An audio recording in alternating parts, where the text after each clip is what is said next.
everyone. Welcome to the Catching Up with COPE podcast. COPE is the Coalition of Parents in Esports, a 501c3 nonprofit organization that provides programs and scholarships to empower youth, parents, and educators to utilize gaming to build confidence, curiosity, community, and careers. I'm your host, Friday, and today I am here with Matt. Thank you so much for joining us, Matt. We're so excited to have you here. Of course. Thank you for having me. I'm excited to be here. Of course. So if you could just give quick little intro about who you are and what sorts of things you're doing in the industry right now. Yeah, of course. Yeah, my name's Matt Daniels. I am the social media specialist for Glorious Gaming. It's essentially a gaming computer peripheral company. We sell keyboards, mice, mouse pads, keyboard accessories, and some more stuff on the way soon.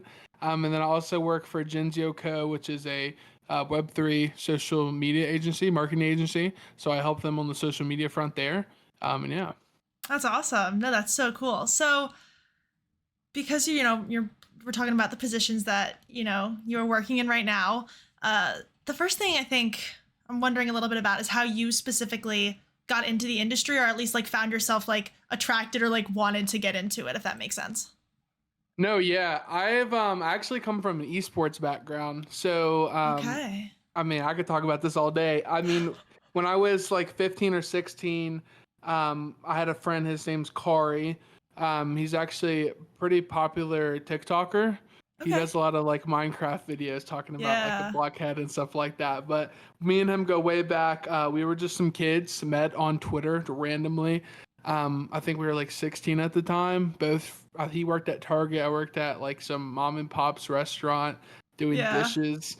And we just we loved gaming. I played Call of Duty, he played Call of Duty, and we always had a dream to, make an esports team, send people to LANs, win trophies, and get famous and stuff. So we did that.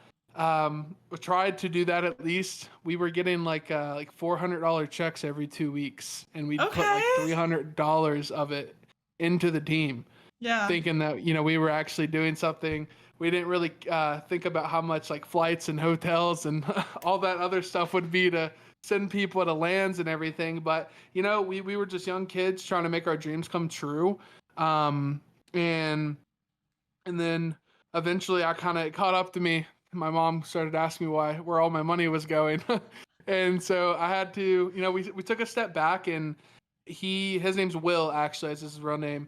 And he kept doing it. He kept grinding the esports space, and I took a step back. And then once I turned 18 and graduated from high school, we kind of reconnected, and he was still doing it. He was thriving. He was in a team called Aggro at the time, helping, just looking over general operations there.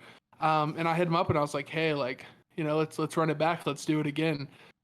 So I was able to join, thankfully. And then, I helped with social media. I helped with marketing, just overall operations, for about a year. And then just through that, networked, met so many cool people, went from team to team.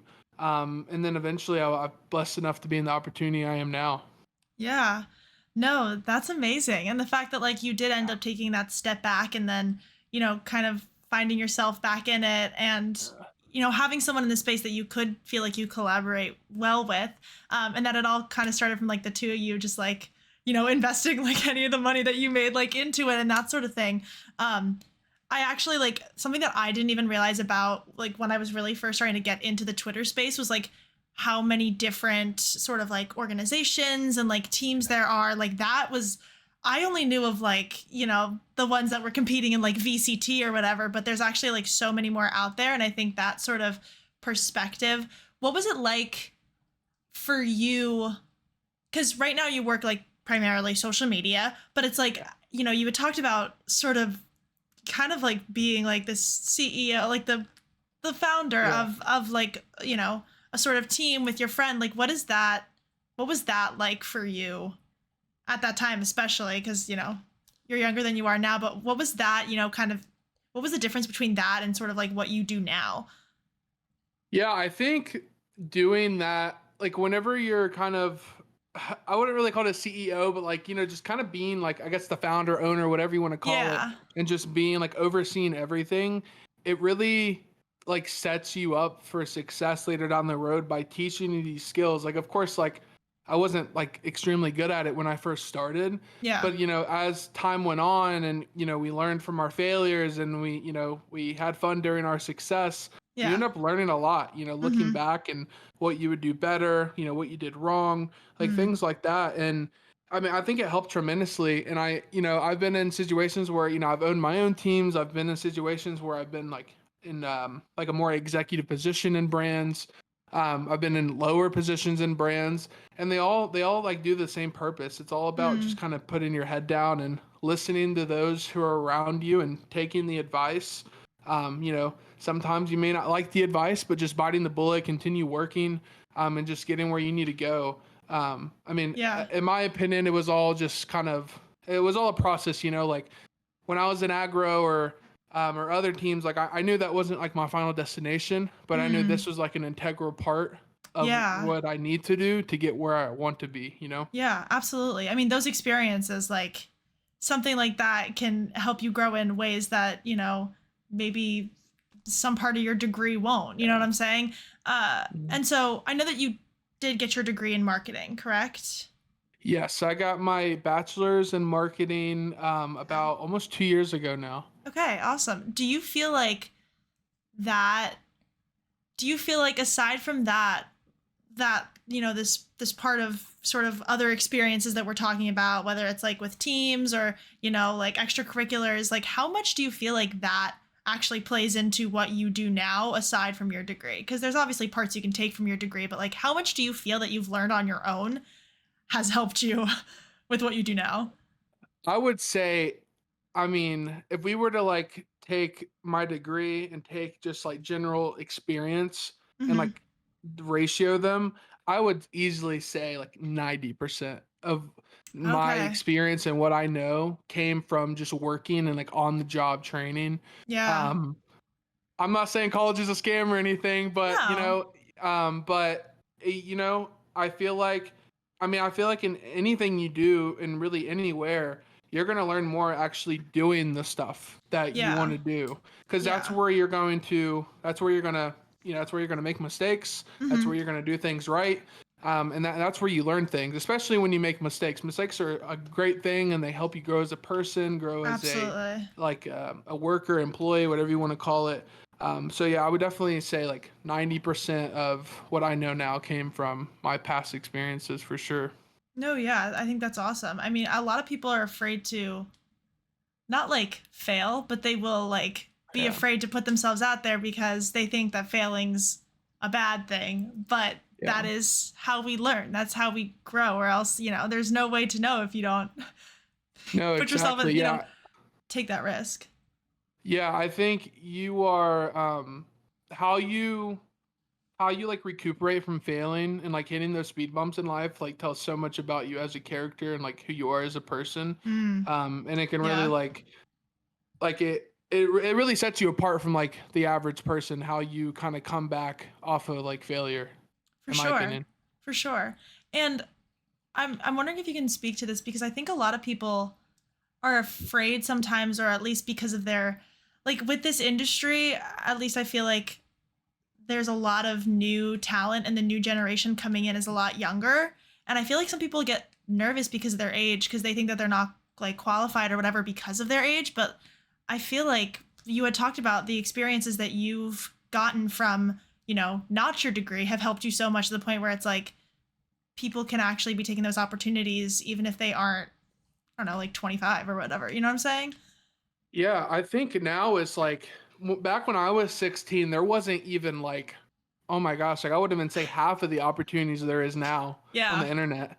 Like, you see like 13-year-olds becoming like millionaires now on the internet. Like it's pretty crazy. Yeah. I think it all just comes down to like your passion. Like if you're Mhm. passionate about something, you're gonna find the time to do it. You're gonna find the time to make it, Yeah. and make it like what you want it to be. Whether it's like a full-time job, whether it's a part-time thing, whatever it may be, it's all about just how much time you put into it.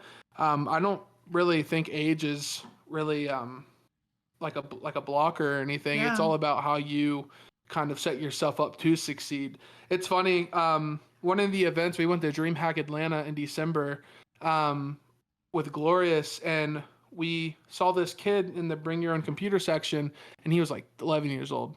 We just thought he was just some kid he was with his dad and his sister, and we just thought he was just playing the game. And he had an original Glorious keyboard, like one of the first ones we ever released. Yeah. And we were giving away stuff, and we had one of our mainline GMK Pro keyboards, like the really nice ones. Mhm. We were like, hey, let's upgrade this kid. And we're like, yeah, like we'll post you on our socials and give you a boost and all this stuff. This kid had like 2 million subscribers on YouTube, and he was like 11 years old. Oh my And I god. was just like you really just like you have no Yeah. idea who you're gonna meet at all. True. No, I completely agree. Um, and something I wanted to ask you about in terms of like industry positions and like, the different areas. What like attracted you specifically to work in social media and management in Yeah. that aspect? Yeah, I've always been like a big like tech guy, big on like it's always on the internet, always on Twitter, and mainly Twitter just because being in esports, most of it's done through Twitter, done through Discord. I Yeah. mean, it's always just interested me. I've always had a kind of a keen for being like creative and just coming up with cool ideas, which is Mhm. very useful for as a social Oh, media a thousand manager. percent. Yeah. Yeah. And I just, it's always interested me. I love how volatile it is, how everything's like ever changing. Of course, there's bad stuff to it too. It can be toxic and can be mentally draining. But at the end of the day, it allows me to be creative. It allows me to do something that's fun.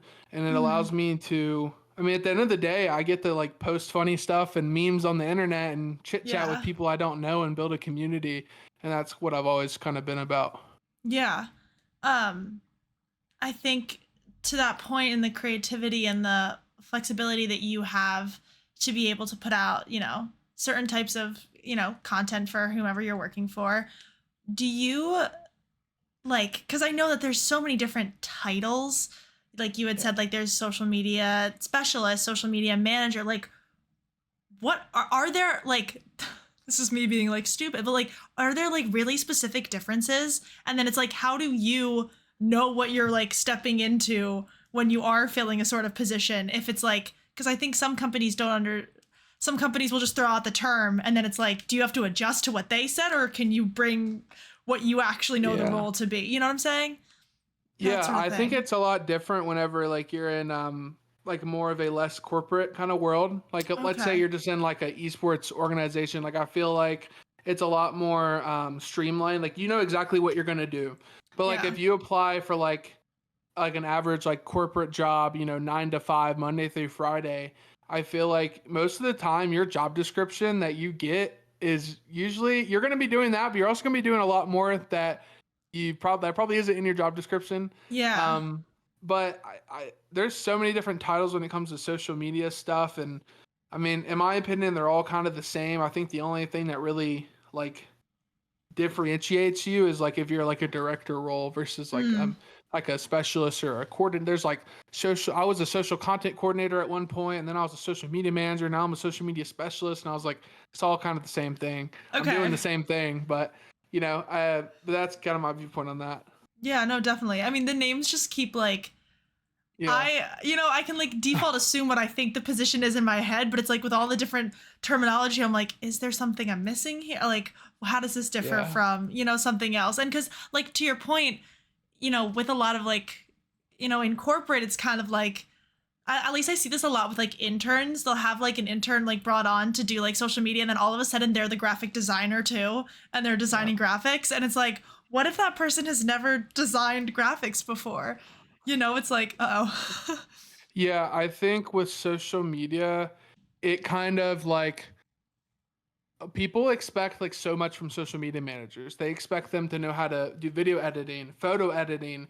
They expect them to be a Yeah. community manager too. And they That, don't yeah. understand that like all of this is like different jobs. Like Yeah. being a social media manager is not the same as being a community manager. They play into one another, but they're two way different positions.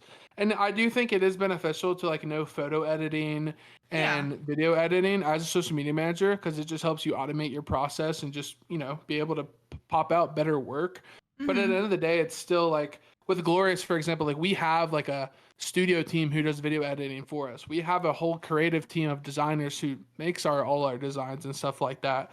So it's really nice to have those external people, Hmm. so that you're not like being relied on as heavy. But there's a lot of brands out there that expect their social media person to be just like a tank and take on all these different responsibilities and different job descriptions. Yeah. I also feel like depending on the sort of where an organization or where like a company is in their development, like startups usually have people wearing multiple hats for the reason Oh that yeah. they are like startups. And so it's like companies that have been sort of established and that sort of thing can hire in those separate areas, like rightfully so, like be able to differentiate them, which I think is good. Speaking, continuing to talk about social media, I kind of wanted to ask if there was like, because I know that like the platforms themselves change, like the algorithms change, things like that. But have you seen like the interactions and like community change on social media? Like I'm just getting to Twitter really now, and it's like I'm curious as if it's always been like right now. Like there's a lot happening, I think, with like streamers and content creators and stuff like that happening, obviously, and it's just like very evident how people on Twitter are reacting to that sort of thing. And I'm wondering if you've seen like communities you've been involved with sort of like go through periods of like change and shifting and things like that. No, yeah, I definitely think there's like different like generations to like the internet, and I mean the internet's only growing like faster and faster every day. Like more and more people are utilizing social media on a daily Mm, basis. And yeah. it's only becoming like a bigger thing. Like you have like Elon Musk buying out X or Twitter and then rebranding it to X, and then like that alone, and now all he does is post memes on the account all the time. Like Yeah. it's that kind of stuff. I mean, and then it's all about like different subsets too. Like you have like your kind of there's different like demographics on social media platforms. Like you have your communities that are more about like esports or more about like IRL lifestyle, just chatting content, more about like peripherals, like all types of different things. So, Yeah. but I would definitely say like they're definitely ever changing. Very like social media is just extremely volatile. Like you really never know like what's gonna happen next, and that's kind of the fun part about it. It always keeps you on your toes, and you always got to be Yeah. ready to take advantage of the next trend or next thing going on. No, absolutely. No, I like completely agree. I'm sort of learning that now. I think Yeah. at least me with like when I was on Instagram, it was always a very sort of like consistent thing for me. Like I was just like Yeah. following like my friends' post, and like obviously they would update it with like reels, and now all of a sudden like that TikTok aspect of TikTok is coming to to Yeah. Instagram and things like that. But it's like with Twitter, I've like really seen there's like that community aspect and that engagement aspect that I, at least from where I was on Instagram, didn't really explore as much. And Yeah. so seeing it on like Twitter. Also, I still call it Twitter. I don't. I Yeah. Do you still call it Twitter? Can I call I? it Twitter too. When I'm talking to like clients and stuff, I'll call it X just because Makes that's the sense. correct term, but Yeah. it's always going to be Twitter for me, in my Yeah. opinion. No, absolutely. Like I also it's because it's still Twitter on my phone. Like it hasn't changed Yeah, to X, and I don't. really? Yeah, I don't know why. Like I've updated the app, like I've restarted my phone, and it's not like I want it to turn to X, but it's just like I'm kind of waiting for it to do that. No, yeah. But something that I was thinking about when you were talking, just that idea of like being online a lot, because you're seeing these shifts, you're seeing these changes. How do you sort of balance like work life balance? Like, what do you do to sort of take a step back from social media and from online?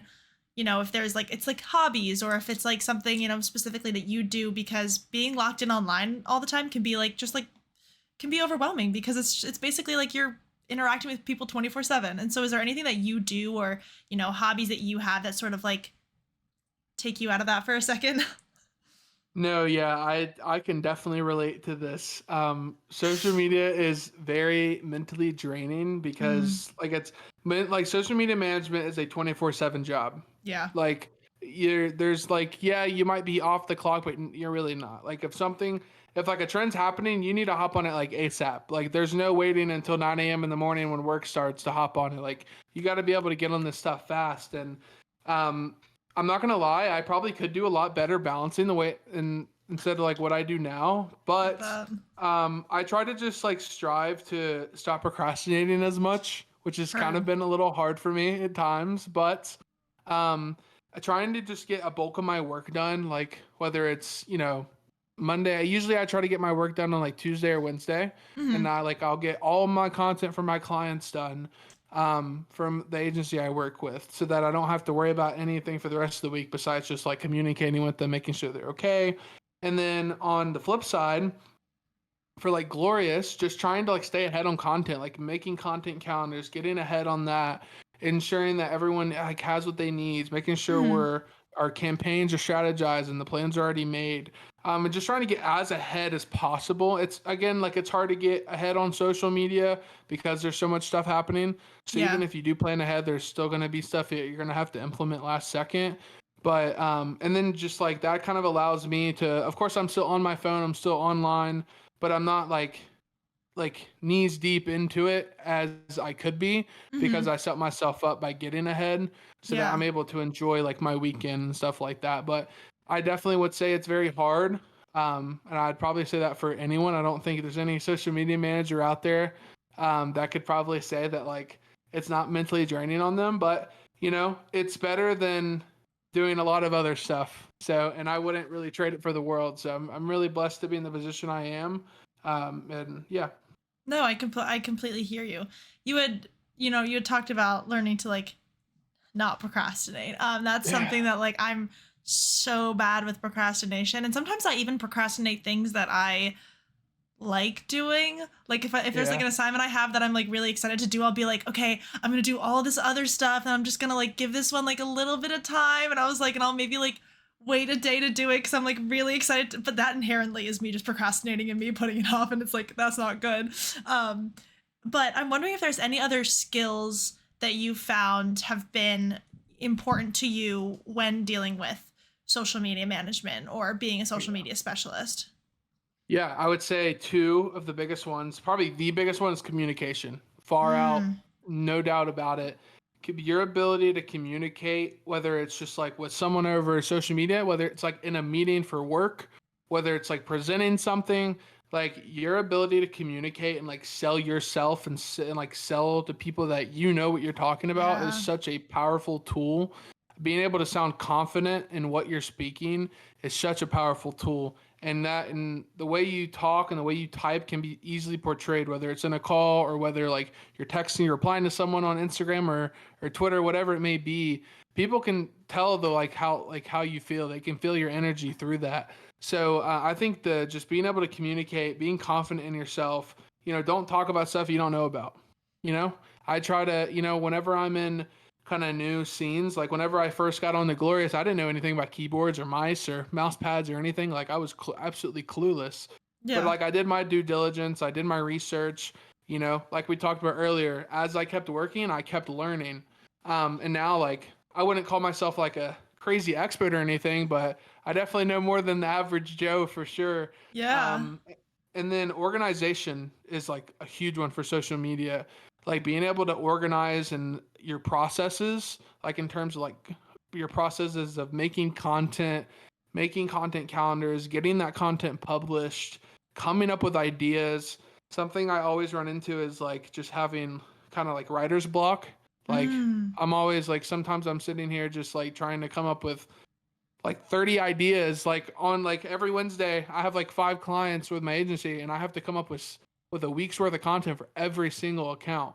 Wow. And like that's almost like 40 or 50 content pieces right there. Yeah. And so it can get a little mentally tolling, but by being organized and having these processes like streamlined and almost automated, it makes life like a whole bunch easier, not only for you but for your client as well, Yeah. which is only going to make them happier and make you more money at the end of the day. So Yeah. Do you feel like your previous experiences in like creating your process, like have you felt like those experience helped to create the process that like you use now when you approach, any sort of social media position that you have? yeah, 100%. Because like I said earlier, like I failed a lot. Like I had Mm, so many processes that just didn't work. Like yeah. I failed in terms of whether it's failing in terms of the content not doing well, whether it's failing in terms of not having things ready when I needed them to be ready. I failed and I learned from those mistakes. I did my due diligence to look back and see what was wrong, see what I could do better. I still mess up today.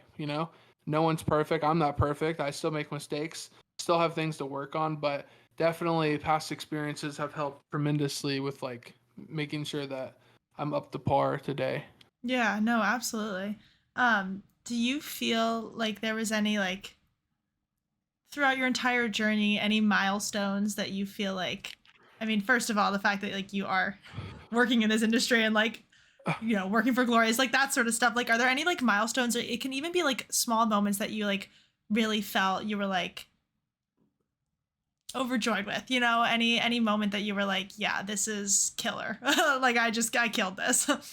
Yeah, I mean, I'd probably say like when I got hired to Glorious, it Yeah. was a very interesting experience. I graduated high or not high school, but college in 2022 of December. Graduated a semester early, so my focus was just to Yeah. apply. I applied on LinkedIn and Indeed. Man, I'll tell you, I applied to probably like over 10 jobs a day. I bet you did. I Like bet you did. just shoving my resume into people's faces, and I would do interviews every week. They'd say, "You did such a good job. Can't wait to talk to you again." Never heard from him again. Just Yeah. ghosted me. Mm-hmm. And that happened so many times. And I think it was, I think probably 2 months into the job search, I was on LinkedIn and I saw Glorious was hiring for a senior social community manager. And I was like, okay, I know what Glorious is. Because I've used their mice and their mouse pads before I even worked for them. Yeah. And I was just like, you know what? This is a senior position. Clearly, I'm not a senior. Like, I just graduated. Like, I'm entry level. But Yeah. I'm gonna apply for it. Who cares? See what happens. And I got an interview. They Oh, emailed me back. I let's was like go. ecstatic, and I Yeah. was like, okay, because like when I talked about the communication, like I like to think that I know how to communicate. I Yeah. like to think that I sound confident and thorough when I speak. And like if you could sell yourself in a call, you could easily make someone think that you know what you're talking about, even if you don't. Not saying that I Yeah. don't, but I'm just, you know what I mean. Um, and I got in the call with the HR lady at the time, and I Yeah. talked to her, and she asked me her questions, and I killed it. She absolutely loved me, and Yes. and then I moved on to the interview with the head of digital marketing for Glorious at the time, Oh wow. and then I did my interview with them, and this was like towards the holidays, so communication was kind of like spaced out just because people were on holiday and PTO and everything. But I did my interview with him, and he said it went really really good. He really liked me. He even told me like I think you're like a definition of someone we would want to work here. Oh, And that's me, awesome. I click off the interview and I'm like doing like happy dances in my room, like calling my mom and I'm like, hey, like I actually might get this job. I know I've said that like 20 times in the past month, but like I actually might get this one. Yeah. Um, and then like, like I said, the holidays communication is a little spaced out. And then eventually they hit me up and said, we really liked you, but we're gonna pick someone else. Yeah, they declined me. Rightfully so. The person they ended up hiring like used to work for Reddit and had like all this experience and like, Oh it my is what it god. is. But the HR lady, her name's Shannon, Yeah. she actually said that she told me, she said, if we're gonna have some stuff open up next year, which was 2023, and when we do, we'll hit you up. And I was like, all right, everyone says that, whatever. But cool. Connected with her Yeah. on LinkedIn. Connections are huge. Connected with her on LinkedIn. And then fast forward like 3 months into like March, 3 months after I got declined, still didn't hear anything. I went on LinkedIn and I, just messenger was like, hey, hope you're doing well. Just trying to see if there's an update here. Like Yeah. if they're, are y'all hiring again? She said no. And then 3 months later, June of last year, randomly one day driving home to see my mom for Mother's Day, I get a random phone call, just like a random number from like I think Colorado or something. Usually I don't pick up the phone for random numbers, but I just happened to pick it up that day and it was them Oh. offering me a part-time job Oh my and god. yeah, it was Whoa. pretty crazy. They offered me a Whoa. part-time job, but I was looking for a full-time job at the time. But I was Yeah. just like, I was bartending and serving. I've been bartending and serving since I've been working in restaurants since I was 16. So, I was doing that to get through college. I wanted something full-time so I could quit, but I was like, you know what? You know, this is like a dream company, a dream gaming Yeah. company, a dream like position. I get to do exactly what I want to do. Yeah, it Yeah. might not be full time, but like I believe in myself. I know what I'm capable of, and I know that like if I take this position, I'm gonna like work my ass off to be able to, take it to the next level and get the full time and get promoted. So that's what I did. I accepted the job in June of last year, and then within 2 months, I was promoted to full time, and then Whoa. in Just like I that. think, and then within 6 months after that, I now run like the entire social media department for Glorious. Wow. So I think it's just like a testament to like literally, it's all about literally just believing in yourself, like just believe in Yes. yourself, and just like never doubt yourself. And I think the biggest thing like throughout that journey, like if anyone's watching this to take away from it is that like whatever happens is like meant to happen. Like I had declined from so many jobs, but like I ended up landing exactly where I was supposed to be at. So like it Yeah. might not make sense at the time, but like when you eventually get to where you're supposed to be, it'll all like add up and make sense. Yeah. I like literally was like slightly getting emotional when you started talking because I like fully believe in that idea of like Yeah. just keep believing in yourself because like you are your biggest advocate and what you put into the world, like how you present yourself, what you give, like people will see that. And it's like there's 100%. gonna be those moments like my jaw dropped when you said you didn't get that job. I was like, wait, what? But Yeah. I obviously knew that you were going to end up getting something because, we had just previously talked about you working at Glorious. So it's like the fact that, like, you kept that connection, like, connections, like you said, so Yeah. important. So, so Yeah. important. And I feel like people, everyone makes like such a big deal about like, networking and like what that can look like and how to get connections. But it's like sometimes at the end of the day, it literally just is like the person that you had ended up interviewing with that you decided to keep in contact with because it's like, why not? Like, you know what I'm saying? Like, we can all Yeah. chat with each other. We can all keep in touch. You know what I'm saying? So it's like something like that. Like, it's not even like the most formal interaction in the world, but you still kept in contact enough that it's like that random phone call that you picked up. Yeah, That's exactly. Yeah, I crazy. literally just asked her. I was just like, "Hey, like, how are you? Like, are y'all hiring?" Like, it wasn't. I didn't send her like a paragraph. I sent her like two sentences, and Yeah. it's just like that. Me sending that message probably could have been like the decider on if she ended up remembering me because they Yeah. called me before they even posted the job anywhere. I was the first person Wow. they called, so it was pretty crazy. Shout out to her. Shout out to her for not forgetting about Yes. me. Uh, Yes.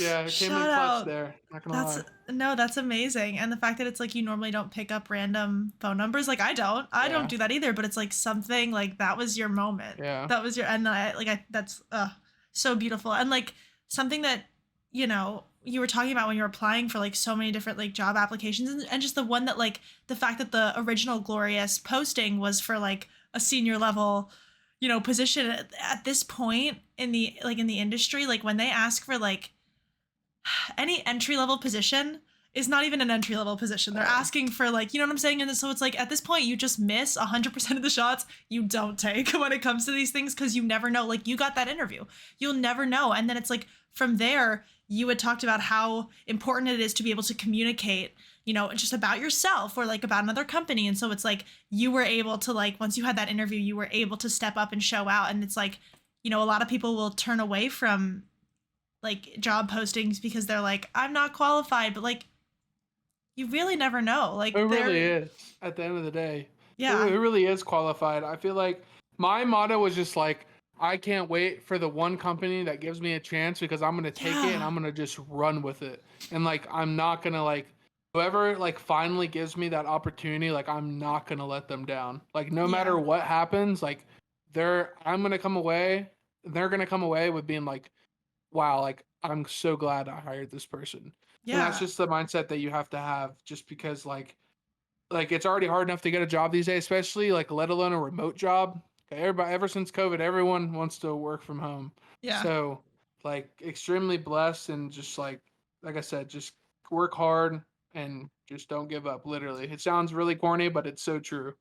No, it is so true because I like, and I had said this before. I think what you put in, what energy you put in, Yeah. that's what Mm-hmm. people are gonna see, you know. And I think it's almost 100%. like a thing that like motivates you almost when it's like if you start putting out that good energy and you start, being active and communicating with people, it's like people are gonna notice that, and then it's like they're gonna catch on to that, more so Yeah. if you don't believe in yourself, then it's harder for you to put yourself out there or for you to, want to even take a chance on something. And so as corny as it sounds, I think you're like absolutely completely right. Um and what's it called? I do have a couple hot seat questions for you. Sure. Now, these are going to be probably the toughest questions you'll ever answer. It's not like I told you the opposite earlier. But the first question I have, just be careful. I don't want to have to turn this into like a whole controversial thing. But does pineapple belong on pizza? Pineapple on pizza. Okay, so I'm not. I feel like I can't give an accurate answer here because I have never tried it. Okay. But as someone who like, I'm not gonna lie. If someone put like pineapple pizza in front of me, I probably would not eat it. Okay. I'm Interesting. not gonna lie. I am Okay. a classic like pepperoni and sausage kind of guy. Love. Um, Okay. but I can't knock it because I haven't tried it. I'm like a Okay. big proponent of that. Like I feel like if you haven't like had experience with something, like you can't really talk on it. Yeah, no, heard. I also, that's something that's very true, especially when people go around tweeting certain things. Oh It's my like, gosh, yes. oh, you have experience with that. And they're like, oh, no, I'm just guessing. Like, I'm just guessing this is what it's like. Like, bruh, be Like so for real. 90% of Twitter. Right? No, literally. Okay, that's absolutely so valid. The next question I have is if you were deserted on an island and you could only bring three things, what would you bring? And they do not have to make sense. Like you can think like technical. Like you can be like shovel. I don't know what you would use a shovel for. Or you could be like, I'm bringing my glorious like Model O, like my glorious Model O, which I've had since the beginning. It's whatever you Um, want. I was gonna say laptop, but then I was like, well, there's no service in a desert island, so that wouldn't Oh, make much sense. okay. Um, I feel like, man, I don't know. I feel like definitely a phone because Okay. there's got to be service out there somewhere. Now they have it to Yeah. where you can like connect to satellites in space and stuff. Oh, So yeah, like, you'll be fine. yeah, I definitely have phone. Man, you said three things, right? Yep. Okay. A fire starter Okay. for sure. I feel like Valid. that's like crucial because Yeah. not gonna lie, like I don't really trust myself to know how to make a fire.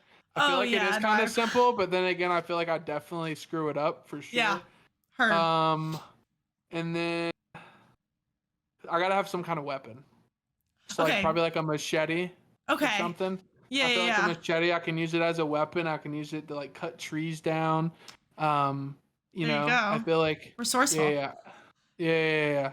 No, I hear If you. I'm gonna be there, we got to be there for a long time, not a Yeah, short time right? too. I was gonna have a You long know what time, I not a mean? short time. Yep. Yeah. Absolutely.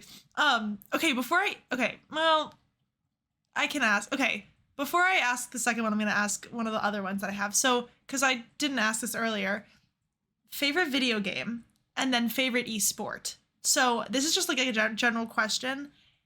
It doesn't. It can be the same thing because Yeah.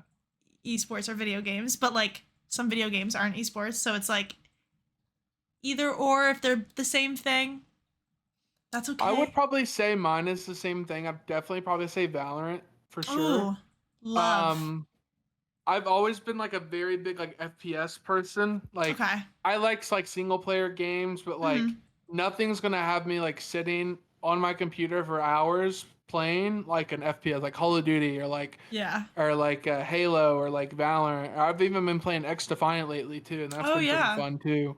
Okay, cool. But no Valorant.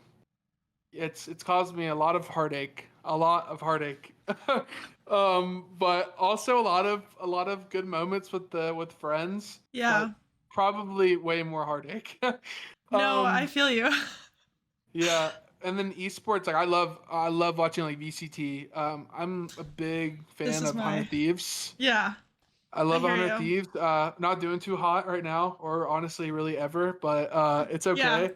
I hear you. still enjoy watching them. I've been a Yeah. 100 Thieves fan like since like the beginning. Like huge Nate Really? Shot fan. Watch his streams Wow. all the time. Yeah. He's like a kind of like I guess you could say like a role model just because he went from being a player to a content creator to like owning one of the biggest esports organizations in the world now. Yeah. So like it's just Definitely. I love the journey.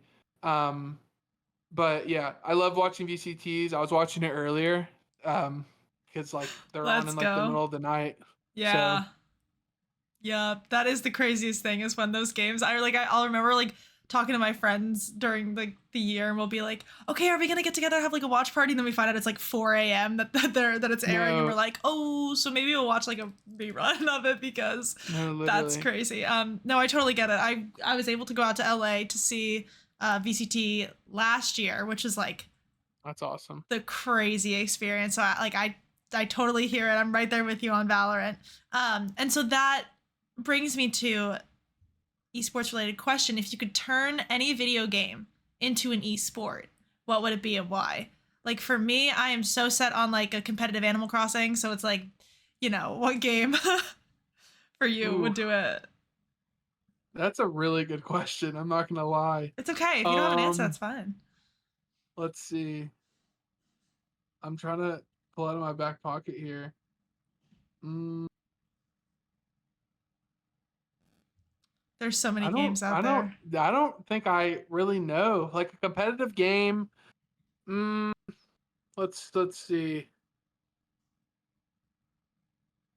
I'm gonna go with Gang Beast. If you've ever Ooh, played that I game. haven't.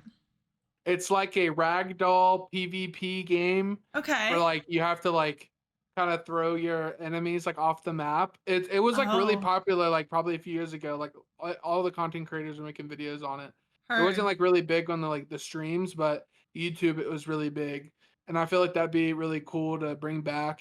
It's kind of like Fall Guysy, but not with as many people. Got you. Um, but yeah, I'd probably say that. That's a really good question because there's a lot of games out there, but there's also most of the games that you would think would be esports already kind of are.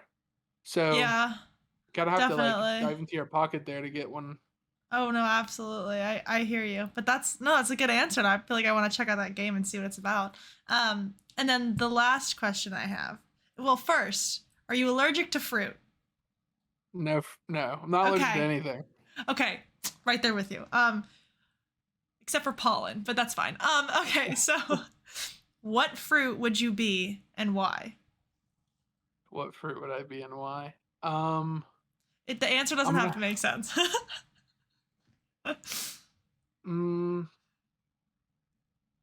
I feel like I'd be a pineapple because Ooh, pineapples are in very tropical places, and who wouldn't want to okay. live in a more tropical place? You know what I mean? Real. Yeah, I I'd totally be hear down to you. be a pineapple. Pineapples are It's I'm good. not gonna lie, I don't know if they're in trees or in the ground, but wherever they are, they're in trees. Yeah, yeah. See, who wouldn't want to be just chilling in a tree in like I Hawaii wait, or are something? they? I don't know. We're gonna find out after this probably, but Oh, that's gonna be okay. If I can ask Abs, who's gonna be editing this, if he can insert whether or not pineapples. I feel like we should know this. I feel like we need to take like, are you smarter than a fifth grader? To like, I feel like that's what I need to do after this because I I. feel like the top part of a pineapple looks like it may come out of the ground. But then again, I'm not sure. But then again, I feel like I've seen pineapple But then trees before. right? Oh, this is I don't bad. This know. is about well. For a second, I was like, is pineapple a fruit in Animal Crossing? But no, it's not. Because in Animal Crossing, you have like all the different trees. Like, depending on what island you Mhm. spawn in on, you have like your respective like fruit of the island. And I was like, is pineapple Yeah. one? Pineapple's not one. I could be wrong about that. Abs, let me know when you're editing this. But okay, no, pineapple was a great answer. Well, Matt, thank you so much for being here. We had such a lovely conversation. Do let us know, like, where can people find you on socials? Yeah, of course. Yeah. I mainly use Twitter personally. I try not to use like a bunch of social media just Valid. because like it's I already use it enough for work. So I try to just that's a way I distance myself. But I can't really Yeah, ever find myself getting off Twitter. But yeah, Twitter real. at MPTMPY WTW. I don't post a ton, but when I do, I just try to post motivational and like informative content for people who are looking to, who are in a similar space, whether it's esports or something, and looking to kind of take that leap and make it full time in gaming. I feel like everyone earns or deserves an opportunity to be able to do that. So yeah, and then go check out the glorious pages too, because why not? Little Yes, shout come out there. on. Absolutely. We love a little shout out. Well, you heard it here, folks. All Matt's socials and Glorious's socials will be linked below, as well as the Cope social media, which you can find us on Twitter at CopeGG, and to keep up with all of our latest news and updates. Well, thank you so much again for being here, Matt, and I will see you all in the next episode.